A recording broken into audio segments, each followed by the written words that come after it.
சாய் சங்கரா channel நேயர்களுக்கு என் அன்பு வணக்கங்கள். ஆன்மீக தகவல்கள் நிகழ்ச்சியில் ஒவ்வொரு வாரம் நம்ம ஒவ்வொரு ஆன்மீக தகவல் பார்க்குறோம். பக்தர்கள் என்ன தகவல் வேணும்னு நினைக்கிறீங்களோ நீங்கள் கமெண்ட் செக்ஷனில் கொடுங்க.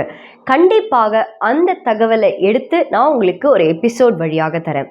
இந்த எபிசோடில் நம்ம பார்க்க போகிற ஒரு முக்கியமான தகவல் என்ன அப்படின்னா, இந்த உலகத்தில் நிறைய மக்கள் வியாதியால் கஷ்டப்படுறாங்க. ஒரு நோய் அப்படின்னு வரும்பொழுது certain diseases are curable, certain diseases are incurable. அதாவது ஒரு சில வியாதிகள் மட்டுமே குணப்படுத்த முடியும், ஒரு சில வியாதிகள் குணப்படுத்த முடியாது.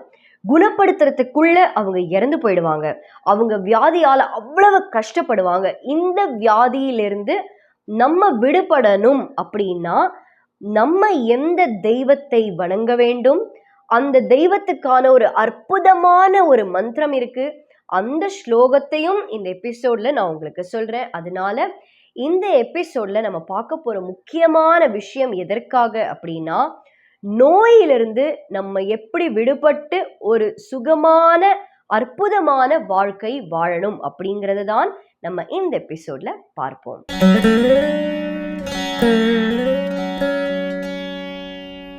நோய் அப்படின்னு வரும் பொழுதே, ஒரு வியாதி அப்படின்னு வரும் பொழுது எல்லாருக்கும் ஞாபகம் வர ஒரு தெய்வம் தன்வந்திரி. இந்த தன்வந்திரிக்கான ஆலயங்கள் பல இடங்களில் உள்ளது. ஒரு சில உதாரணம் சொல்லணும் அப்படின்னா, மும்பையில் இருக்கு, கோயம்புத்தூர்ல இருக்கு, இந்த மாதிரி நிறைய ஆலயங்கள் இருக்கு. நம்ம சில பேர் தான் தன்வந்திரியோடைய ஆலயத்துக்கு போயிருக்கோம். இந்த தன்வந்திரி பகவான் எப்படி தோன்றினார் அப்படின்றது சில பேருக்கு மட்டுமே தெரியும். இப்போ இது ஆரம்பிக்கிறது எங்க அப்படின்னு நீங்க பாத்தீங்கன்னா, மந்திரமலை. இந்த மந்திரமலைனா என்ன? மந்திரமலையை தான் கடையணும். அதாவது மந்திரமலை ஒரு கடல்ல அப்படியே மிதந்துட்டு இருந்துதான். அப்போ மிதக்கும் பொழுது ஒரு விஷயம் ஃப்ளோட் ஆகுது அப்படின்னா, மிதக்கும் பொழுது அதை நம்ம கடைய முடியுமா? கிடையாது. திருப்ப முடியுமா? இல்ல. அப்போ மந்திரமலை அப்படியே இந்த பார்க்கடல்ல அப்படியே மிதந்துட்டு இருக்கும் பொழுது விஷ்ணு பகவான் என்ன பண்றார்? அப்பதான் கூர்மாவதாரம் எடுக்கிறார். கூர்மாவதாரம் எடுத்து கூர்மமாக கீழே இருந்து அவருக்கு மேல அந்த மந்திரமலையை தாங்கி பிடிச்சு அப்படியே ஸ்டானா அது அந்த கடல்ல பிக்ஸ் ஆயிடுதான் அந்த மந்திரமலை. இப்ப என்ன பண்றாங்க? தேவர்கள் அசுரர்கள் அந்த மந்திரமலையை அப்படியே கடைஞ்சு, அந்த பார்க்கடல் கடையிறதுன்றது எல்லாருக்குமே தெரியும், சேர்னிங் அப்படின்னு சொல்லுவாங்க. அப்போ அந்த கடலை கடையணும் அப்படிங்கும் பொழுது தேவர்கள் அசுரர்கள்னால எப்படி அது கடையணும் அப்படின்னு ஒரு யோசனை. அப்ப என்ன பண்றாங்க? வாசுகி என்ற பாம்பால் அந்த மந்திரமலை இந்த பார்க்கடலை அப்படியே கடையும் பொழுது உள்ளிருந்து நிறைய விஷயங்கள் வந்தது. அதை பத்தி ஒரு தனித்துவமான ஒரு எபிசோடே நான் போடணும். அந்த அளவுக்கு நம்ம விஷயங்கள் பேசிகிட்டே இருக்கலாம். பல பல ரத்தின கல்கள்லேருந்து தெய்வங்கள்லேருந்து பல பேர் அந்த கடல்லேருந்து வெளியில வரும் பொழுது அதுல வந்த ஒருத்தர் தான் தன்வந்திரி. நீங்க ஸ்கிரீன்ல பாக்குற மாதிரி தன்வந்திரி என்ற தெய்வத்துக்கு 4 கரங்கள் உள்ளது. ஒன்று சங்கு சக்கரம், இன்னொரு கையில பாத்தீங்கன்னா அட்டை. அதாவது அட்டை அப்படிங்கிறது என்ன? லீச் அப்படின்னு நம்ம இங்கிலீஷ்ல சொல்றோம். எதற்காக அப்படின்னா, பொதுவாகவே அந்த உடம்புலேருந்து கெட்ட ரத்தத்தை வெளியில எடுக்கிறதுக்காக தான், அதை காமிக்கிறதுக்காக மட்டுமே அந்த லீச், அந்த அட்டைப்பூச்சியை அவர் கையில வச்சிருக்கார். இன்னொரு கையில பாத்தீங்கன்னா இந்த அமிர்த கலசம். உள்ளிருந்து இந்த பார்க்கடல்லேருந்து வெளியில வரும் பொழுதே தன்வந்திரி பகவான் தோன்றி அவதாரம் எப்படின்னா, 4 கரங்களோட சங்கு சக்கரமோட அட்டையோட கையில அமிர்த கலசத்தோட தான் அவதாரம் எடுத்திருக்கார். அந்த கடல்லேருந்து தோன்றி இருக்கார். இன்னைக்கும் அதே மாதிரி நம்ம ஒவ்வொரு ஆலயத்துல நீங்க போனாலும் தன்வந்திரி பகவான் அதே ஸ்வரூபம், அதே ரூபத்துல காட்சி தரத நம்ம எல்லாருமே பார்க்கலாம். இப்போ தன்வந்திரிய மனதார நீங்க வழிபட்டீங்கன்னா, என்ன நோயாக இருந்தாலும் சரி, என்ன வியாதியாக இருந்தாலும் சரி, ரொம்ப ரொம்ப சுலபமாக அந்த வியாதியிலேருந்து நீங்க குணமடையலாம்.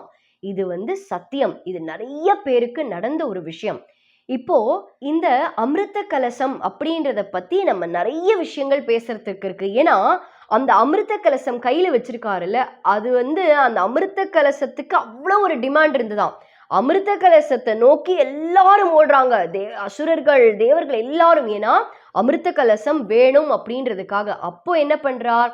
விஷ்ணு பகவான் பார்த்தார், என்னடா இப்படி எல்லாருமே இப்படி ஓடி வராங்களே இந்த அமிர்த கலசம் எடுக்கணும் அப்படின்றதுக்காக அப்படின்னு என்ன பண்றார், அந்த இடத்துல மோகினி அப்படின்ற அவதாரம் எடுத்து அந்த அமிர்த கலசம் எடுத்து டக்குன்னு ஒரு ஊர்ல போய் வைக்கிறாராம். யாரு? விஷ்ணு பகவான். அந்த ஊருக்கு பேரு திருமோகூர். திரு அப்படின்னா மரியாதைக்கு நம்ம சொல்லுவோம் இல்லையா, திரு.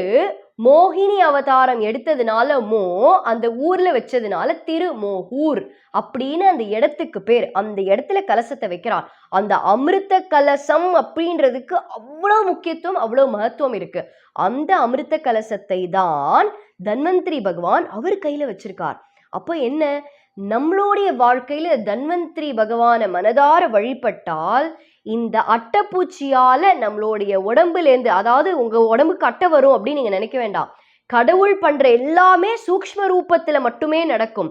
அட்டை கையில வச்சிருக்கிற காரணம் உங்க உடம்புல இருக்கக்கூடிய கெட்ட ரத்தம், ஏதாவது நோயினால உள்ள இருக்கக்கூடிய வைரஸ் ஆர் பாக்டீரியா, அது என்னவாக இருந்தாலும் அவர் கண்டிப்பாக எடுத்து அமிர்தத்தை மட்டுமே, வாழ்க்கையில நல்ல விஷயம் மட்டுமே கொடுப்பார். அப்படின்றதுதான் தன்வந்திரி பகவானுடைய ஸ்வரூபமே. இப்போ இந்த மந்திரம் என்ன அப்படின்றத பார்க்கலாம். அதற்கப்புறம் இந்த மந்திரத்தை எப்பெல்லாம் சொல்லணும், எவ்வளவு முறை சொல்லணும் அப்படின்றத பார்ப்போம். ஓம் நமோ பகவதே மகாசுதர்ஷன வாசுதேவாய தன்வந்த்ரயே அமிர்தகலசஹஸ்தாய சர்வபய விநாசாய சர்வரோக நிவாரணாய த்ரைலோக்யபதயே த்ரைலோக்யநிதயே ஸ்ரீ महाविष्णुस्वरूप श्री धन्वन्त्री स्वरूप श्री श्री श्री औषधचक्र नारायण स्वाहा। ॐ नमो भगवते महासुदर्शन वासुदेवाय धन्वन्त्रये अमृतकलशहस्ताय सर्वभयविनाशाय सर्वरोगनिवारणाय त्रैलोक्यपतये त्रैलोक्यनिधये श्री महाविष्णुस्वरूप श्री धन्वन्त्री स्वरूप श्री श्री श्री औषधचक्र नारायण स्वाहा। இந்த மந்திரம் நீங்க பாத்தீங்க இல்லையா, இதுல வர மாதிரி இந்த கடைசியில் அந்த ஸ்ரீ ஸ்ரீ ஸ்ரீ அப்படின்னு 3 முறை நீங்க சொல்லும் பொழுது உங்களுக்கு ஒரு வைப்ரேஷன் இருக்கும். உண்மையாகவே இந்த ஒரு மந்திரம், ஒரு எழுத்துக்களுக்குமே அவ்வளவு அற்புதங்கள் உண்டு அப்படின்னு தான் நம்ம சொல்லணும். இப்ப இந்த மந்திரத்தை நீங்க என்ன பண்ணணும், இந்த முழு ஸ்லோகத்தை தினம் தினம் குறைஞ்சபட்சம் காலையில 9 முறை, சாயங்காலம் 9 முறை கண்டிப்பாக சொல்லணும். இதுல ஒரு பெரிய ஸ்பெஷாலிட்டி இருக்குங்க தன்வந்திரி மந்திரம். இந்த மந்திரத்துக்கு என்னன்னா, இந்த மந்திரத்தை சொல்றவங்களுக்கும் பலன் கிடைக்கும், இந்த மந்திரத்தை கேட்கிறவங்களுக்கும் பலன் கிடைக்கும். ஏன்னா கடவுளோட நாமத்தை ஸ்மரிச்சாலே போரும், அதை கேட்டாலே போரும், கண்டிப்பாக அதற்கான பலன் கிடைக்கும். அதனால உங்களுடைய வீட்டுல யாராவது வியாதியில கஷ்டப்படுறவங்களாக இருந்தால் அவங்க பக்கத்துல உட்கார்ந்து காலையில 9 முறை, சாயங்காலம் 9 முறை நிச்சயமாக சொல்லணும். உங்களுக்கு ஒரு சந்தேகம் வரலாம், காலையில என்னால சொல்ல முடியலமா, சாயங்காலம் தான் நான் 18 முறை சொல்லணும் அப்படின்னா, இப்படி சொல்லணும்ன்றது சொல்லியிருக்காங்க நம்மளுக்கு. இப்படி உங்களுக்கு முடியல, காலையில 9 சாயங்காலம் 9 கண்டிப்பாக சொல்லுங்க. அப்படியும் முடியல அப்படின்னா 18 முறை சொல்லுங்க. உங்களால 108 முறை முடியும்னா அதுவும் நீங்க சொல்லலாம். மந்திரம் சொல்ல சொல்ல அதற்கான சக்தி உங்களுக்கு ஏறிட்டே போகும். பெண்கள் மாதவிடாய் காலத்துல இந்த மந்திரம் சொல்லலாமா அப்படின்னா தாராளமா சொல்லலாம். ஆனா பூஜை அறையில உட்கார்ந்து நீங்க சொல்ல வேண்டாம். இது யார் உடம்பு சரியில்லையோ அவங்களும் சொல்லலாம். அவங்களுக்காக அவங்கள பக்கத்துல வச்சு நீங்களும் இதை கண்டிப்பாக சொல்லலாம். அதே மாதிரி குழந்தைகள் பை பர்த் பிறக்கும் பொழுதே நிறைய குழந்தைகளுக்கு நிறைய பிரச்சனை, சுகரோட பிறக்கிறாங்க, ஹார்ட்ல ஒரு ஹோலோட பிறக்கிறாங்க. குழந்தைகள் நாட்கள் போக போக ரிக்கரண்ட் அப்படின்னு சொல்லுவாங்க, ரிக்கரிங் டிசீஸ் அப்படின்னு சொல்லுவாங்க. அதாவது ஒரு வியாதி வரும், ஒரு உதாரணத்துக்கு இந்த நெஃப்ராட்டிக் சிண்ட்ரோம் அப்படின்னு சொன்னா அந்த வியாதி வரும், ஒரு சில வருடங்களுக்கு பிறகு திருப்பி அந்த வியாதி ரெக்கர் ஆகும், திருப்பி வரும். அந்த மாதிரி ஒரு ரெக்கரண்டான வியாதி, ஒரு நோய் உங்களுடைய குழந்தைகளுக்கோ இல்ல பெரியவங்களுக்கோ இந்த மாதிரி இருந்தா இப்ப எங்களுக்கு இல்லைங்க, ஆனா இனிமேல் வரலாம்னு டாக்டர் சொல்லியிருக்காங்க அப்படின்னா அவங்களும் வாழ்க்கை முழுக்க இந்த மந்திரத்தை சொல்லிட்டே வாங்க.